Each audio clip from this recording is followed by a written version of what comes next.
चलिए आगे बढ़ते हैं। बिहार के दानापुर से एक चौंकाने वाला वीडियो सामने आया। वहां एक स्कूल की दीवार ढहने से एक आदमी की मौत हो गई। बताया गया कि सड़क पर मौजूद एक ट्रैक्टर बालू उतारने के दौरान दीवार से टकरा गया, जिसके बाद पूरी दीवार ही ढह गई और सड़क पर गुजर रहे लोगों के ऊपर गिर पड़ी। इस घटना का एक वीडियो भी सामने आया जिसमें वो दीवार नीचे गिरती नजर आई। हादसा इतना अचानक हुआ कि वहां से गुजर रहे लोग भी कुछ समझ नहीं पाए। एक राहगीर दीवार के नीचे ही दब गया, जबकि एक रिक्शा भी मलबे की चपेट में आकर पलट गया। हादसे के बाद आसपास के लोग भागकर वहां पहुंचे और मलबे में दबे आदमी को निकालने की कोशिश शुरू की, लेकिन उसे बचाया नहीं जा सका। इस हादसे में रिक्शे वाले को भी कई चोटें आईं। यूपी के कई जिले भयंकर बाढ़ की चपेट में हैं। नदियां पूरे के पूरे शहरों को अपनी जद में लेने पर तुली दिख रही।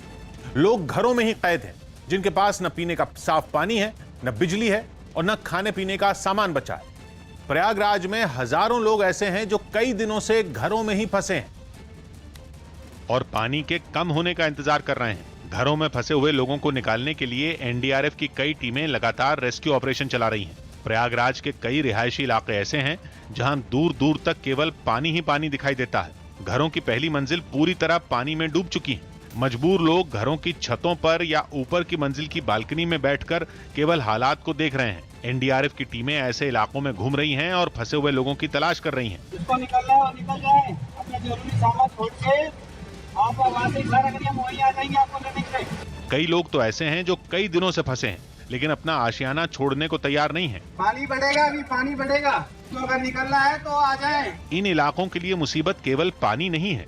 पानी तो घरों में भरा ही है, लेकिन बिजली भी काटी जा चुकी है। पीने के पानी से लेकर खाने के सामान तक की किल्लत है। इसीलिए एनडीआरएफ की टीमें कुछ लोगों को बड़ा सहारा दिख रही हैं। आराम से रुके एक एक करके आइए, जल्दीबाजी मत करिए। काफी देर तक इलाके में घूमकर एनडीआरएफ के जवान न केवल फंसे हुए लोगों का हाल पूछते हैं, बल्कि पानी के स्तर की निगरानी भी करते हैं ताकि अफसरों को सही रिपोर्ट दी जा सके। इसके अलावा बाढ़ से बेहाल इलाकों में अपना फोन नंबर भी देते हैं ताकि मुसीबत के वक्त उनको बुलाया जा सके। होते है तो आप कॉल कर सकते हैं अगर ज्यादा पानी पड़ेगा तो। प्रयागराज में कितनी आबादी बाढ़ में फंसी है इसका आंकड़ा तो नहीं है, लेकिन ऐसे इलाकों की गिनती दर्जन से ज्यादा है जहां लोगों के घरों में नदियां दाखिल हो चुकी हैं। और कुछ ऐसा ही हाल वाराणसी का भी है, जहां गंगा नदी इस बार बेहद गुस्से में है। न कहीं घाट बाकी बचे हैं, न ही घाटों के किनारे बने मंदिर दिखाई दे रहे हैं। इसके बावजूद न तो गंगा के प्रति लोगों की आस्था कम हुई है और न ही गंगा आरती बंद हुई है। गंगा शहर की सड़कों तक पहुंची है तो सड़क पर खड़े होकर ही गंगा आरती शुरू कर दी गई। गंगा आरती का ये दृश्य हैरान करने वाला है। पहले जैसी जोत, घंटों की ध्वनि और शंखनाद की आवाज। फर्क बस इतना है कि इस बार आरती करवाने के लिए गंगा नदी लोगों के घरों तक पहुंची हुई है।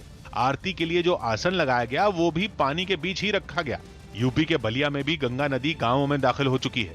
दर्जनों गांव बेहाल हैं। इमारतें 10 फीट से भी ज्यादा ऊंचाई तक पानी में डूबी हैं।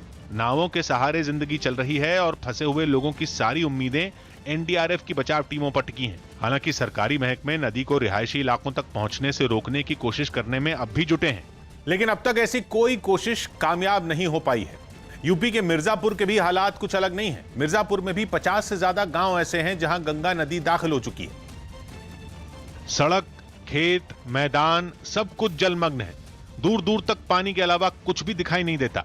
कई इमारतें तो ऐसी हैं जिनकी बस छत ही पानी के ऊपर दिख रही है। गांव के गांव पानी में डूब चुके हैं, जहां न बिजली है न खाने का सामान है। इसीलिए लोगों को सुरक्षित ठिकानों पर भी पहुंचाया जा चुका है। नुकसान का तो अभी तक कोई सही अनुमान भी लगाया नहीं जा सका है। इनकी जो गाँव की संख्या है वो निश्चित नहीं है, लेकिन हमारे 50 से अधिक गाँव ऐसे हैं जो अभी प्रभावित हो। हालांकि कुछ लोग अब भी अपने घर और सामान की देखभाल करने के लिए बाढ़ के बीच ही रुके हुए हैं। हालात ये हैं कि गांव का शमशान घाट तक पानी में डूब चुका है, जहां लोग जीवन की अंतिम यात्रा के लिए पहुंचते हैं। और बाढ़ का संकट यूपी के लिए बड़ा इसलिए है क्योंकि अब राज्य का करीब आधा हिस्सा बाढ़ से बेहाल हो चुका है। यूपी का पूर्वांचल तो पहले से ही बाढ़ की मार झेल रहा था। अब बुंदेलखंड के भी कई जिले बाढ़ की चपेट में हैं, जिनमें बांदा, चित्रकूट, हमीरपुर और जालौन शामिल हैं। इन जिलों के सैकड़ों गांव टापू में बदल चुके हैं। राज्य में गंगा और यमुना के अलावा बेतवा, चंबल, केन, मंदाकिनी, वर्दहा और घाघरी समेत कई नदियों का जलस्तर खतरे के निशान से ऊपर है। इसीलिए एनडीआरएफ के साथ कुछ जगहों पर सेना को भी राहत और बचाव के काम में लगाया गया है। राज्य के कई हाईवे ऐसे हैं जो कई फीट पानी में डूब चुके हैं, जिसकी वजह से राहत सामग्री पहुंचाना भी मुश्किल है। अब तक करीब 5000 लोग ऐसे हैं जिन्हें राहत शिविरों में पहुंचाया जा चुका है। इस बीच यूपी के सीएम योगी आदित्यनाथ ने बाढ़ से प्रभावित जिलों का हवाई सर्वेक्षण किया। खासतौर पर उन्होंने जालौन और उसके पास के जिलों में बाढ़ से हुई तबाही का हाल देखा। ये वो इलाके हैं जहां बाढ़ ने सबसे ज्यादा नुकसान पहुंचाया है। जालौन में बड़े बड़े रिहायशी इलाके पानी में डूबे हुए दिखने लगे।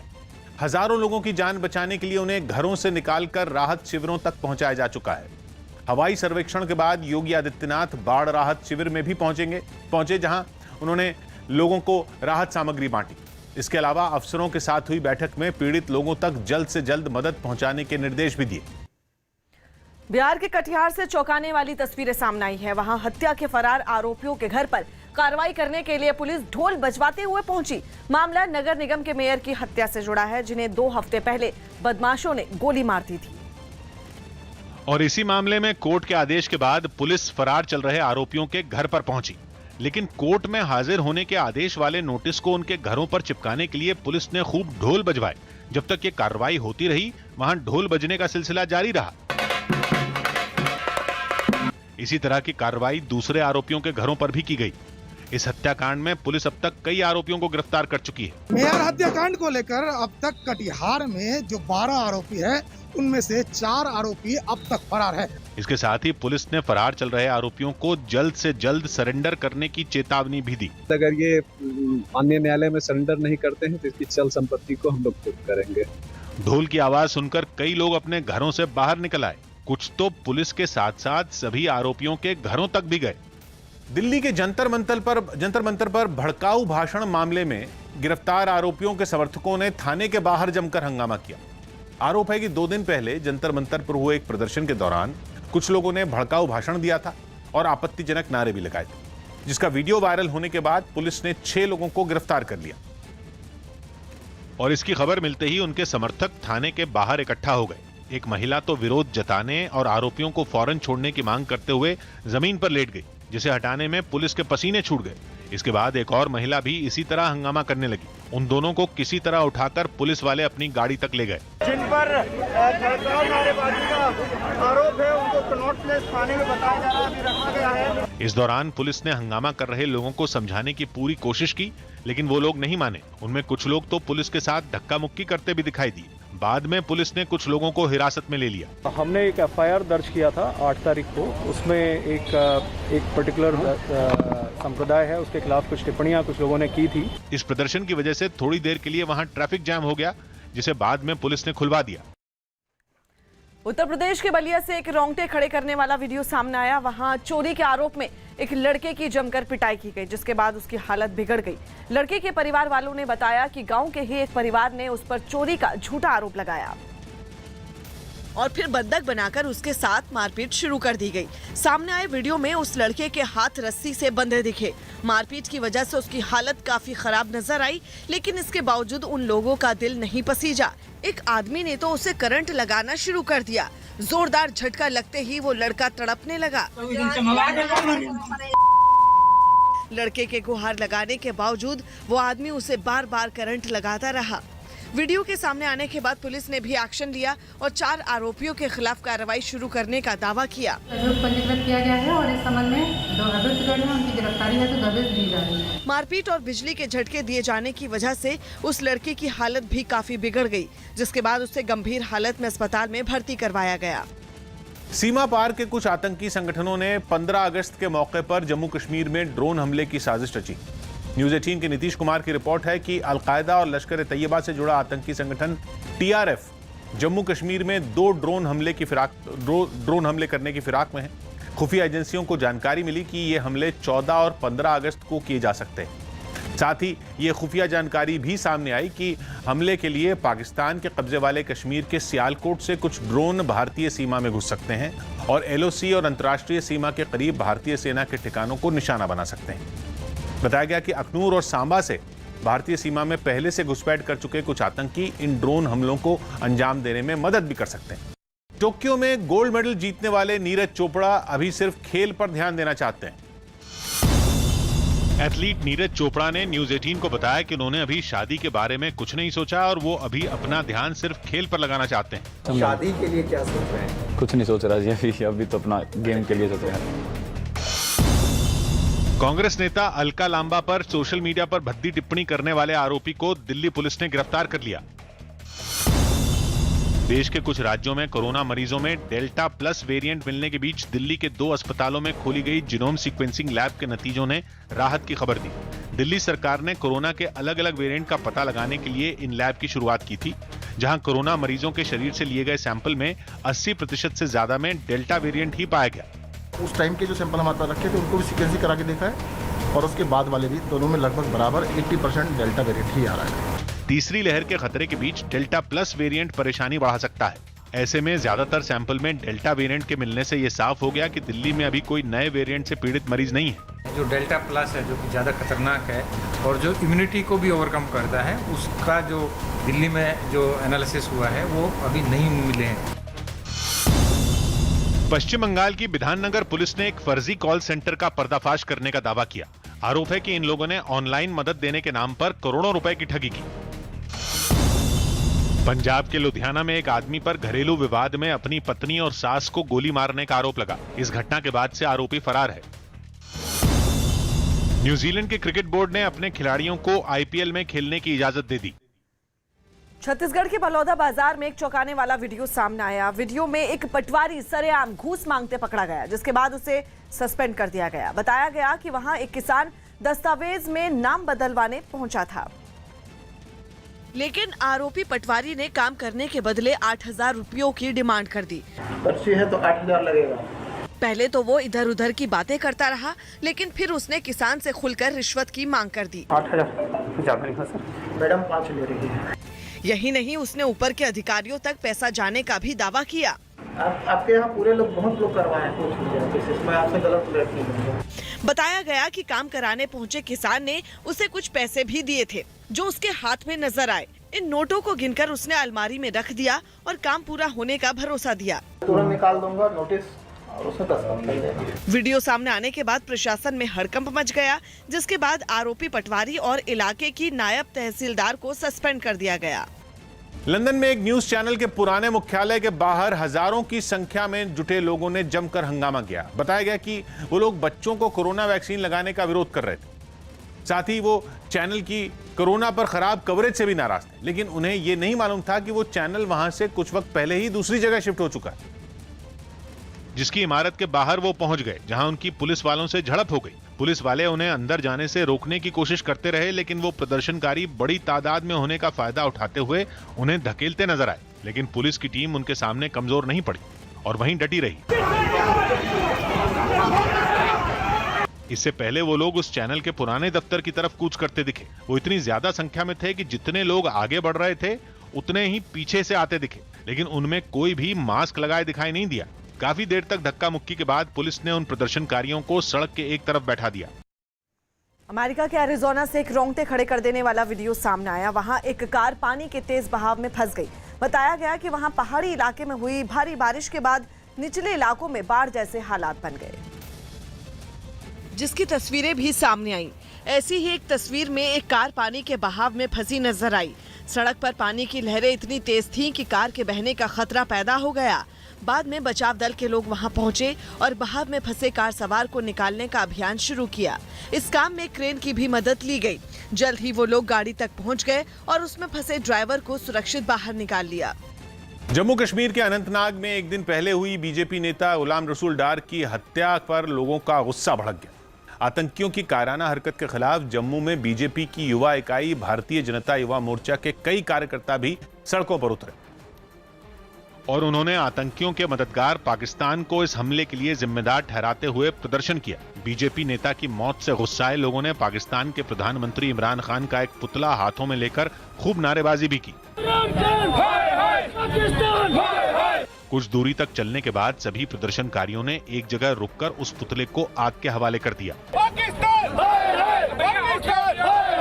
पाकिस्तान के खिलाफ प्रदर्शन कर रहे लोगों ने अनंतनाग में हुए हमले को आतंकियों की बौखलाहट करार दिया। ये उनकी बौखलाहट है आतंकवादियों की, और इससे भारतीय जनता पार्टी का कार्यकर्ता डिगेगा नहीं। भारतीय जनता युवा मोर्चा के अलावा जम्मू में डोगरा फ्रंट नाम के संगठन ने भी बीजेपी नेता की हत्या के खिलाफ प्रदर्शन किया। जम्मू कश्मीर में एलओसी के पास सुरक्षा बल ने आतंक की तिजोरी का पता लगाकर उसे जब्त कर लिया है। यह आतंकियों की वो तिजोरी है जिसके जरिए हमले की बड़ी साजिश को अंजाम देने की तैयारी चल रही थी, लेकिन सुरक्षा बलों ने पाकिस्तान की उस साजिश को नाकाम करते हुए आतंकी संगठनों की कमर तोड़ने वाला प्रहार किया है। जम्मू कश्मीर के पुंछ जिले से सामने आई ये तस्वीर एक ही साथ कई साजिशों को बेपर्दा करती है। भारी मात्रा में मिले ये जानलेवा हथियार और गोला बारूद सुरक्षा बल के सर्च ऑपरेशन के बाद सामने आए हैं। जिला राजौरी के थन्ना मंडी इलाके में सुरक्षा बल के साथ हुए एक ऑपरेशन में 2 आतंकियों को ढेर करने के बाद जब पूरे इलाके में सर्च ऑपरेशन किया गया तो वहां से भी हथियारों का जखीरा बरामद हुआ। हथियारों की ये खेप देखने के बाद कोई भी आसानी से अंदाजा लगा सकता है कि जम्मू कश्मीर में आतंक की घुसपैठ कराने की साजिश लगातार रची जा रही है। लेकिन इसी बीच सुरक्षा बल की सर्च ऑपरेशन की कार्रवाई में उस रैकेट का भी पता चल गया जिसके जरिए आतंक की फंडिंग की जा रही थी। घाटी में आतंकी टोली में भटके हुए नौजवानों को भर्ती करने का सिलसिला लगातार जारी है। जहां एक तरफ सीमा पार से आतंकी घुसपैठ की कोशिश में है तो वहीं दूसरी तरफ पैसों का लालच देकर जम्मू कश्मीर में आतंकी घटनाओं को बढ़ाने की कोशिशें तेज की जा रही हैं। एलओसी पर आतंकी संगठनों ने हवाला का नेटवर्क तैयार कर लिया है। पुंछ में एक ऐसा ही नेटवर्क पकड़ा गया है और एक बड़ी राशि बरामद की है जो सीमा पार से आई थी और जम्मू कश्मीर में आतंकियों तक पहुंचाई जानी थी। पुलिस और सेना के अलावा दूसरी सुरक्षा एजेंसियों को खबर मिली थी कि जम्मू कश्मीर में आतंकियों को पैसा पहुंचाने के लिए पाकिस्तानी खुफिया एजेंसी आईएसआई ने एक बड़ी रकम भेजी है। पुंछ जिले में एलओसी के नजदीक बालाकोट इलाके में सुरक्षा बल ने सर्च ऑपरेशन चलाया जिसमें एक हवाला रैकेट का पर्दाफाश हुआ। सुरक्षा बल ने जम्मू कश्मीर में आतंकियों तक पैसा पहुंचाने वाले गिरोह को पकड़ा जिसके पास से 25 लाख रुपए की रकम बरामद हुई। सुरक्षा बल के सूत्रों के मुताबिक ये रकम आतंकियों की टेरर फंडिंग के लिए आईएसआई ने सरहद पार से भेजी थी। इसी बीच सुरक्षा बल के ऑपरेशन में मेंढर इलाके के कांगा गली के पास से एक आतंकी को गिरफ्तार किया गया। पिछले ही महीने कश्मीर से आतंकवाद के लिए नौजवानों को आतंकी संगठन में भर्ती करा रहे कश्मीर के आतंकियों को सुरक्षा बल ने पकड़ा था और सुरक्षा बल को उन्हीं आतंकियों से इस बात का भी पता चला था कि एलओसी के आसपास के इलाकों में हवाला रैकेट सक्रिय है। जम्मू कश्मीर पुलिस के महानिदेशक दिलबाग सिंह इस समय राजौरी पुंछ के दौरे पर हैं और आतंकियों के खिलाफ चलाए जा रहे ऑपरेशन को खुद मॉनिटर कर रहे हैं, क्योंकि सुरक्षा बलों ने आतंकियों से जो हथियार बरामद हुए हैं उससे सुरक्षा बलों को अंदाजा हो गया है कि जम्मू कश्मीर में आतंकी कोई बड़ा हमला करने की फिराक में है, क्योंकि कश्मीर घाटी में लगातार आतंकी घटनाओं में वृद्धि हो रही है। जम्मू कश्मीर के कई हिस्सों में सुरक्षा बल के सर्च ऑपरेशन चल रहे हैं। इसी बीच शोपियां में सरहद पार से घुसपैठ करके आए आतंकियों की एक टोली ने सीआरपीएफ के जवानों पर घात लगाकर हमला किया जिसमें सीआरपीएफ का एक जवान बुरी तरह जख्मी हो गया। जम्मू कश्मीर पुलिस के आला अफसरों के मुताबिक जम्मू कश्मीर में पुलिस ने हाईटेक सिस्टम से सभी पहलुओं पर अपनी नजर बना रखी है। पुलिस की पैनी नजर की वजह से ही आतंकी भर्ती का पर्दाफाश हो सका। पुंछ के पास सुरक्षा बल ने आतंकियों के साथ पहुंचे हथियारों के जिस जखीरे को पकड़ा उसमें 2 AK राइफल व भारी मात्रा में गोला बारूद बरामद हुआ है, जिसको देखकर आतंकियों के मंसूबों का पता चल जाता है। पिछले 5 दिनों से एलओसी के आसपास जिला राजौरी में आतंकियों के साथ छिटपुट मुठभेड़ का सिलसिला भी जारी है और थन्ना मंडी इलाके को पूरी तरह से घेर कर सुरक्षा बल ने सर्च ऑपरेशन तेज कर दिया है। Mumbai Nagpur bullet train project में कई देशों ने दिलचस्पी दिखाई है। न्यूज 18 के चंदन जजवाड़े की रिपोर्ट है कि 740 किलोमीटर लंबा Mumbai Nagpur bullet train corridor कई बड़े व्यावसायिक शहरों से होकर गुजरेगा, इसलिए इस प्रोजेक्ट में कई देशों की दिलचस्पी बढ़ गई। इस कॉरिडोर पर 14 स्टेशन होंगे जिनमें मुंबई, नासिक, शिरडी, औरंगाबाद, वर्धा और नागपुर स्टेशन भी शामिल है। इसी वजह से ऐसा माना जा रहा है कि रेलवे के लिए इस प्रोजेक्ट पर खर्च करना काफी फायदेमंद होगा। इस प्रोजेक्ट की सबसे खास बात यह भी है कि ये समृद्धि हाईवे के साथ प्रस्तावित है, जिस वजह से रेलवे के सामने इसके लिए जमीन को अपने अधिकार में लेने की समस्या खड़ी नहीं होगी। यही नहीं, इस लाइन के ज्यादातर हिस्से पर पिलर तैयार किए जाएंगे जिन पर ट्रेन चलाई जाएगी, जिससे जमीन की जरूरत कम पड़ेगी। हालांकि इस प्रोजेक्ट पर करीब 2 लाख करोड़ रुपए के निवेश की जरूरत होगी, जिसे जुटाना एक बड़ी चुनौती है। यूपीएससी की परीक्षा में बंगाल की हिंसा पर सवाल पूछा गया। यूपीएससी की सेंट्रल आर्म्ड पुलिस फोर्सेस परीक्षा में बंगाल चुनाव के बाद हिंसा पर पूछे गए सवाल से राज्य की सियासत गर्मा गई। टीएमसी ने इस मुद्दे पर बंगाल की छवि खराब करने का आरोप लगाते हुए केंद्र सरकार को आड़े हाथ लिया। ये तो नहीं पूछा हाथरस में क्या हुआ, ये तो नहीं बोला त्रिपुरा में क्या हो रहा है। लेकिन बीजेपी ने परीक्षा में पूछे गए इस सवाल को जायज ठहराया। टीएमसी जब ये किए थे उस समय उनका कोई आपत्ति नहीं था, पर अभी इसका पब्लिसिटी हो रहा है, लोग सारे भारत में इसको जान गए, इसमें वो लोग आपत्ति जता रहे हैं।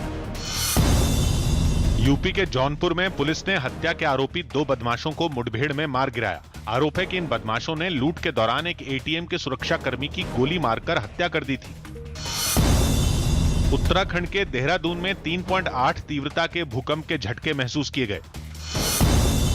केंद्र सरकार ने अफगानिस्तान के बिगड़ते हालात को देखते हुए मज़ार शरीफ से भारतीय राजनयिकों और कर्मचारियों को वापस बुलाने का फैसला लिया। इसके साथ ही भारतीय नागरिकों को भी लौटने की सलाह दी गई।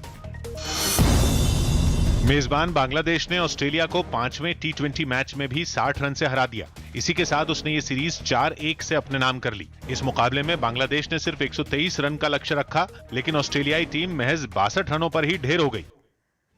मेघालय के राजधानी शिलोंग से एक हैरान करने वाला वीडियो सामने आया, जहां एक इलाके में धमाके से लोग दहशत में आ गए। ये घटना वहां दूर एक इमारत पर लगे सीसीटीवी कैमरे में रिकॉर्ड हुई, जिसमें एक गली से एक महिला अपने बच्चे के साथ आगे बढ़ती हुई नजर आई, जिसकी तस्वीरें हम आपको दिखा रहे हैं कि किस तरह से सामने की तरफ से कुछ लोग भी आते हुए नजर आए। जैसे ही वो महिला थोड़ी आगे पहुंची तो वहां कुछ दूरी पर जोरदार धमाका हो गया।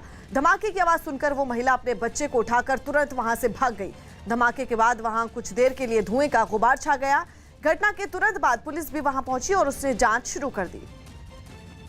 वाराणसी में काशी विद्यापीठ में चल रहे समाजवादी पार्टी के कार्यक्रम में मंच पर चढ़ने के लिए झड़प शुरू हो गई। ये झगड़ा समाजवादी पार्टी के प्रदेश अध्यक्ष के सामने हो और लोग केवल तमाशबीन बने रहे। मंच पर कुछ लड़के पहले से खड़े थे और जितने ऊपर खड़े थे उतने ही लड़के मंच से नीचे खड़े दिखे।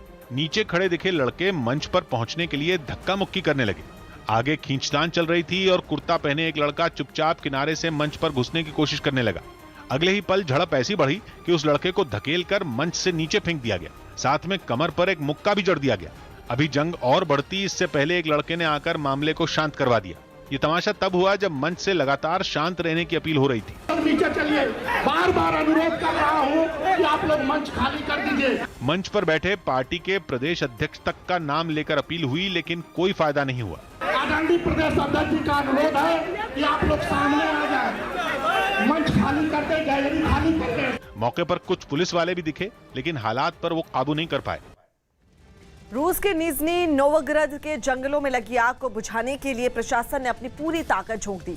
बीते एक हफ्ते से वहां के जंगल भीषण आग में दहक रहे हैं, जिसे बुझाने के लिए सैकड़ों दमकल कर्मी जूझते हुए नजर आए। जमीन से ही नहीं बल्कि आसमान से भी इसे बुझाने की कोशिश की गई। इसके लिए हेलीकॉप्टर के कई चक्कर लगवाए गए, तो वहीं फायर ब्रिगेड की गाड़ियों को जंगल के अंदर तक पहुंचाने के लिए खुदाई करने वाली कुछ मशीनों की मदद से रास्ते भी बनाए गए। जम्मू कश्मीर में सरपंच की हत्या के बाद सुरक्षा बल ने आतंकियों पर ताबड़तोड़ कार्रवाई की। इस बार एजेंसियों की कोशिश आतंकियों का नेटवर्क तोड़ने की। इसीलिए टेरर फंडिंग की कड़ियां पकड़ने पर काम तेज हो गया। मेंढर के बालाकोट सेक्टर से 25,81,000 रुपए कैश जब्त किए गए। पुलिस मानकर चल रही है कि यह पैसा कश्मीर में आतंक फैलाने के लिए इस्तेमाल किया जाना था, लेकिन मामला ज्यादा संदिग्ध इसलिए है क्योंकि जिस घर से ये कैश बरामद हुआ वो LOC के बेहद करीब है। बिल्कुल घर LOC पे है, वो LOC के पार से लाया है और वो उसको रूल आउट नहीं कर सकते हम। फर्दर इन्वेस्टिगेशन जारी है। पूरी रकम 500 और 2000 के नोटों में थी। कश्मीर पुलिस अब ये पता लगाने की कोशिश में लगी है कि ये रकम कहां से भेजी गई थी। 56 जगहों पे NIA और पुलिस और CRP ने मिल करके लोगों की जगह रेड करी है। जो लोग दहशतगर्दी को जिंदा रखने में पैसे के जरिए या बाकी किसी सपोर्ट के जरिए से कार्रवाई करते हैं, उनके ऊपर कड़ी कार्रवाई की जा रही है। इसके अलावा आतंकी संगठनों के ठिकानों पर भी सेना और पुलिस की टीमें लगातार छापेमारी कर रही हैं। राजौरी में आतंकियों के ठिकाने से सुरक्षा बल ने हथियारों का बड़ा जखीरा बरामद किया। इनमें बड़ी संख्या में राइफल, मैगजीन और सैकड़ों गोलियां शामिल हैं। छतरपुर से एक हैरान करने वाली तस्वीर सामने आई है। वहां हुई तेज बारिश के बाद एक सीमेंट का पुल नदी में समा गया, जिसके बाद वहां लोगों का हुजूम जुट गया। बताया गया कि ये पुल छतरपुर को सागर से जोड़ता था, जो कि बारिश की भेंट चढ़ गया और नदी में अब केवल उसका मलबा ही बचा है। पुल टूटने के बाद दोनों तरफ राहगीरों की भीड़ जुट गई। नेशनल हाईवे 86 में कई किलोमीटर तक बसों और वाहनों की लंबी कतार नजर आई, जिनमें सफर करने वाले यात्री भी इस हादसे से परेशान नजर आए, क्योंकि उनके पास इंतजार करने के अलावा कोई भी रास्ता नहीं बचा था। प्रधानमंत्री नरेंद्र मोदी ने संसद में सांसदों की गैर मौजूदगी पर कड़ी नाराजगी जताई। न्यूज 18 के यतेंद्र शर्मा की रिपोर्ट है कि बीजेपी संसदीय दल की बैठक में प्रधानमंत्री ने पार्टी के सभी सांसदों से सदन की कार्यवाही में मौजूद रहने को कहा और सदन के कामकाज के दौरान मौजूद न रहने वाले सांसदों पर नाराजगी जताई। बताया गया कि एक दिन पहले जब राज्यसभा में वित्त मंत्री ने एक बिल पेश किया तो पार्टी के कई सांसद वहां मौजूद नहीं थे। प्रधानमंत्री ने ऐसे सभी सांसदों की लिस्ट मांगी जो उस वक्त राज्यसभा में मौजूद नहीं थे। इसके अलावा बीजेपी संसदीय दल की बैठक में प्रधानमंत्री ने सभी सांसदों से उनके इलाकों में खेलों को बढ़ावा देने की बात भी कही। दिल्ली के पास हरियाणा के फरीदाबाद में बने अवैध फार्म हाउसों को तोड़ने की कार्रवाई शुरू हो गई। सूरजकुंड रोड पर अरावली की पहाड़ियों में बने ये फार्म हाउस तोड़ने के लिए सुप्रीम कोर्ट ने आदेश दिया था, जिसके बाद सरकारी एजेंसियों ने कई फार्म हाउस पर बुलडोजर चला दिए, जिसकी वजह से सुप्रीम कोर्ट का एक आदेश बताया गया है जिसमें कहा गया कि Punjab land and preservation act के तहत जंगल की जमीन पर बनाई गई सभी इमारतें गैर कानूनी मानी जाएंगी। इसी वजह से वहां बने कई फार्म हाउस को खुदाई करने वाली मशीनों से मलबे में तब्दील कर दिया गया। ऐसी ही कार्रवाई पहले खोर गांव में की जा चुकी है, जहां हुए बवाल को देखते हुए सूरजकुंड रोड पर पहले से ही पुलिस की भारी तैनाती कर दी गई। प्रशासन ने वन विभाग के साथ मिलकर सारे अवैध कब्जों को जमींदोज कर दिया। उत्तराखंड के देवप्रयाग से एक चौंकाने वाली तस्वीर सामने आई, जहां पहाड़ का एक बड़ा हिस्सा टूटकर सड़क पर गिर पड़ा। पहाड़ खिसकने की वजह से ऋषिकेश से बद्रीनाथ की तरफ जाने वाला रास्ता भी बंद हो गया और सड़क के दोनों तरफ कई गाड़ियां फंस गईं। अच्छी बात यह रही कि पहाड़ से छोटे पत्थरों को गिरता देख लोगों ने पहले ही अपनी गाड़ियां कुछ दूरी पर रोक लीं। फिर अचानक पहाड़ का बड़ा हिस्सा टूटकर गिरा, जिसने लोगों को डरा दिया। इतनी भारी मात्रा में मलबे को गिरता देख कुछ लोग तो डर कर पीछे की तरफ भाग गए। पहाड़ से गिरे मलबे की वजह से सड़क पूरी तरह बंद हो गई। लोग काफी देर तक इस इंतजार में खड़े रहे कि शायद पहाड़ से पत्थर गिरने बंद हो, लेकिन पत्थर गिरने का सिलसिला चलता रहा। आ रहा है, ऊपर से पत्थर गिरे। बाद में खुदाई करने वाली मशीनों की मदद से सड़क पर गिरे मलबे को हटाने की कोशिश की गई, लेकिन तब तक कई गाड़ियां वहां से लौट चुकी थी। राज्यसभा सांसद परिमल नथवाणी ने वर्ल्ड लायन डे के मौके पर केंद्र सरकार से बब्बर शेर को राष्ट्रीय पशु घोषित करने की मांग की। एक बार लायन को नेशनल एनिमल डिक्लेयर करें, वो हमारे लिए गौरव की बात होगी और पूरा विश्व में इसकी सराहना होगी। देश के कई राज्यों में मॉनसून आफत बनकर बरसा। आमतौर पर गर्म प्रदेश की पहचान रखने वाले राजस्थान का भी हाल बेहाल नजर आया। वहां तो इस बार बारिश ने सारे रिकॉर्ड ही तोड़ दिए, जिसकी एक तस्वीर बूंदी से सामने आई। वहां आसमानी सितम ने किसानों की कमर तोड़ दी। धान की फसल लगाने वाले किसानों के खेत पानी से भरे नजर आए और आंखें आंसुओं से। पहले पानी नहीं था, इस बार पानी ज्यादा आ गया, जो सारी सब फसलें चौपट हो गई। सब लगातार होती बारिश के बाद राजस्थान में बाढ़ के हालात पैदा हो गए। वहां खेतों में इतना पानी भर गया कि फसल का खड़े रहना भी नामुमकिन सा हो गया। बूंदी और आसपास के गांवों में खेत स्विमिंग पूल में तब्दील हो गए, जिससे किसानों को काफी नुकसान भी उठाना पड़ा। राजस्थान में इस तरह की तस्वीर के लिए डैम से छोड़ा गया पानी भी जिम्मेदार है, जिसके बाद गांव के रिहायशी इलाके भी कई फीट पानी में डूब गए। कुछ जगहों पर तो कारें आधे से ज्यादा पानी में समा गईं, तो ज्यादातर हिस्सों में सड़कों पर नाव चलने की नौबत आ गई।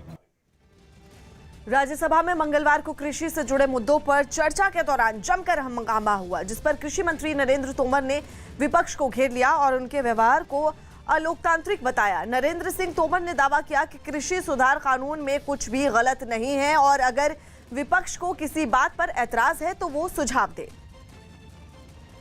और दुख है, कृषि की चर्चा आरंभ होने के बाद जो गैर जिम्मेदाराना रवैया कांग्रेस और टीएमसी का रहा है, उससे निश्चित रूप से लोकतंत्र को बहुत बड़ा आघात पहुंचा है।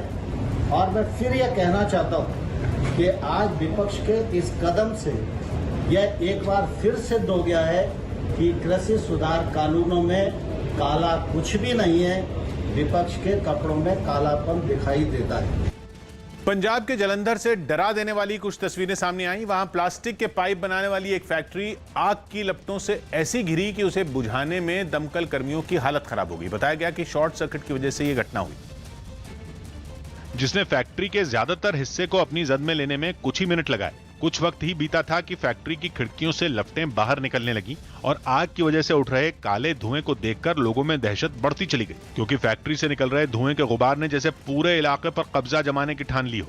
ऐसे में फैक्ट्री के बाहर लोगों की भीड़ इकट्ठा हो गई और सबके जहन में बस यही सवाल आने लगा कि इस आग को कैसे बुझाया जाए। इस बीच फायर ब्रिगेड की टीम वहां पहुंच गई। आग ज्यादा देखते हुए फोन आए थे, हेड ऑफिस तो भी गड्डियां भेजने पे हैं। फैक्ट्री में लगी आग को बुझाने का सिलसिला काफी देर तक चला और आखिरकार दमकल कर्मियों ने कड़ी मेहनत के बाद उसे बुझा लिया। भारतीय रेलवे के जरिए अब हर मुसाफिर की यात्रा मंगलमय होगी। खबर है कि रेलवे में अब सिर्फ वंदे भारत एक्सप्रेस जैसी ही ट्रेनें चलाई जाएंगी। यानी अब आपकी यात्रा न सिर्फ पहले से ज्यादा सुरक्षित हो सकेगी, बल्कि बहुत कम वक्त में लंबी दूरी की यात्रा भी तय कर सकेंगे। ये खबर देश के उन करोड़ों लोगों के लिए है जो भारतीय रेलवे के जरिए सफर तय करते हैं। भारतीय रेलवे ने आपकी यात्रा को अब और सुखद और सुरक्षित बनाने के लिए एक मेगा प्लान तैयार किया है। इस प्लान के तहत भारतीय ट्रेनों को वंदे भारत एक्सप्रेस की तर्ज पर बनाया जाएगा। इस नए प्लान के बाद दूसरी ट्रेनें भी वंदे भारत एक्सप्रेस की तरह नजर आएंगी। इससे आपकी यात्रा पहले की तुलना में सुरक्षित होगी। रफ्तार ज्यादा होने की वजह से आप कम वक्त में एक जगह से दूसरी जगह जा सकेंगे। इतना ही नहीं, रेलवे जिस ट्रेन सेट्स प्रोजेक्ट पर काम कर रहा है उन्हें रेल यात्रा में पहली पसंद माना जाता है। भारतीय रेल जिस मेगा प्लान पर काम कर रहा है उसके तहत अब मेल एक्सप्रेस ट्रेनों को भी ट्रेन सेट्स का रूप दिया जाएगा। रेलवे ने पुराने डिजाइन के आईसीएफ कोचेज का निर्माण साल 2018 में ही बंद कर दिया था और अब एलएचबी कोचेज के निर्माण को भी कम किया जा रहा है। रेलवे की प्लानिंग है कि आने वाले दिनों में ट्रेन सेट्स ज्यादा से ज्यादा चलाए जाएं। इसके लिए ट्रेन सेट्स के कोचेज का प्रोडक्शन बढ़ाया जा रहा है। फिलहाल भारत में करीब 150 वंदे भारत एक्सप्रेस ट्रेनें बनाने की तैयारी चल रही है। सूत्रों के हवाले से खबर है कि इस मेगा प्लान को अंजाम तक पहुंचाने के लिए अगले 2 साल में रेलवे अपने कोच के प्रोडक्शन को आधा करने जा रहा है। ये साल 2023 और 24 से लागू हो जाएगा।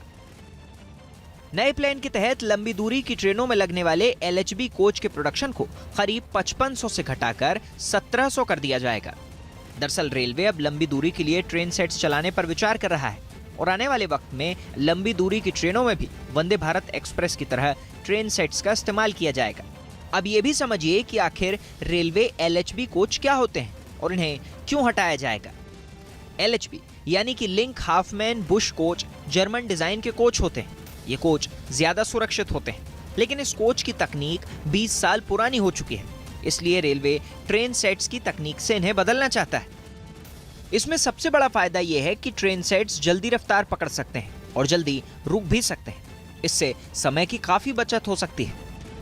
इसके अलावा ट्रेन सेट्स को 160 किलोमीटर तक की रफ्तार से चला सकते हैं, जबकि भारत में एलएचबी कोच वाली ट्रेनों को अधिकतम 130 तक की रफ्तार से चला सकते हैं। लेकिन लागत के लिहाज से बात करें तो ट्रेन सेट्स के एक कोच की कीमत करीब 6.5 करोड़ रुपए होती है, जबकि एलएचबी के एक कोच के प्रोडक्शन पर 2.5 करोड़ रुपए का खर्च आता है। इंजन समेत एलएचबी ट्रेन की कुल लागत करीब 55 करोड़ की आती है, जबकि ट्रेन सेट्स की एक रैक पर करीब 110 करोड़ का खर्च आता है। ये खर्च भले ही दोगुना है, लेकिन सफर न सिर्फ पहले से ज्यादा सुरक्षित होगा, बल्कि लंबी दूरी की यात्रा में कम वक्त भी लगेगा। मैं हूं किशोर अजवाणी। आज की ताजा खबर जारी है।